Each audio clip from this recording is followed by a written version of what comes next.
Gujarat live સમાચાર સાથે હું છું જિજ્ઞાસા। સમાચારની શરૂઆત કરીશું એક ખૂબ જ મહત્વપૂર્ણ સમાચાર મળી રહ્યા છે અમદાવાદથી કે જ્યાં ગુજરાત એટીએસ અને ડીઆરઆઈના સંયુક્ત દરોડા 95.5 કિલો સોનું અને 70 લાખ રૂપિયા જપ્ત કરવામાં આવ્યા છે। સોનાની કિંમત 86 કરોડથી પણ વધુ। પાલડી આવિષ્કાર અપાર્ટમેન્ટમાં દરોડા પાડવામાં આવ્યા। મેઘ શાહ નામના શખ્સના ઘરેથી મળી આવ્યું છે આ સોનું।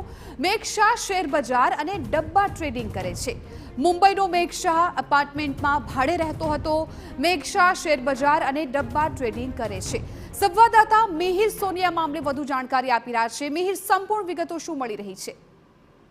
જિજ્ઞાસા, અમદાવાદના પાલડી વિસ્તારમાં આવેલા એક ફ્લેટમાં ગુજરાત એટીએસ અને ડીઆરઆઈએ સંયુક્ત રીતના દરોડા પાડવામાં આવ્યા છે, જેમાં ફ્લેટમાંથી અંદાજે 90 કિલો સોનું છે તે જપ્ત કરવામાં આવ્યું છે અને સાથે જ લાખો રૂપિયા જે છે તે રોકડા છે તે મળી આવ્યા છે। આશરે 70 લાખ જે રોકડ છે તે મળી આવી છે।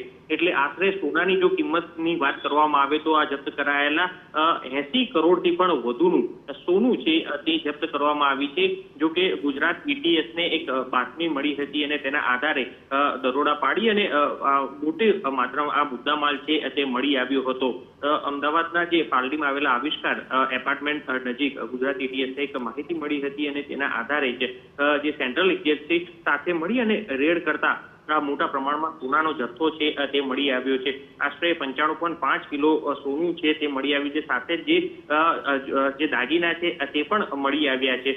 હાલ ગુજરાત એટીએસ અને ડીઆરઆઈ દ્વારા દરોડાની કામગીરી છે તે ચાલી રહી છે, પરંતુ આજે મુંબઈનો મેઘ શાહ એ ભાડે રહેતો હતો અને તે શેર બજાર અને ડબ્બા ટ્રેડિંગનું કામ કરતો હતો। એટલે આટલી મોટી જે રકમમાં તેને પૈસા તેની પાસેથી આ ક્યાંથી આવ્યા અને સાથે જ આટલું કરોડો રૂપિયાનું સોનું છે તે કેવી રીતના મેળવ્યું છે અને તેને લઈને તપાસ જે છે તે શરૂ કરી છે। હાલ ગુજરાત એટીએસ અને ડીઆરઆઈ દ્વારા હાલ પૂછતાછ છે તે કરી રહ્યા છે। બિલકુલ મિહિર, આભાર સમગ્ર માહિતી બદલ। તો ગુજરાત એટીએસ અને ડીઆરઆઈનું સંયુક્ત આ દરોડા કે જેમાં 95.5 કિલો સોનું અને 70 લાખ રૂપિયા જપ્ત કરવામાં આવ્યા।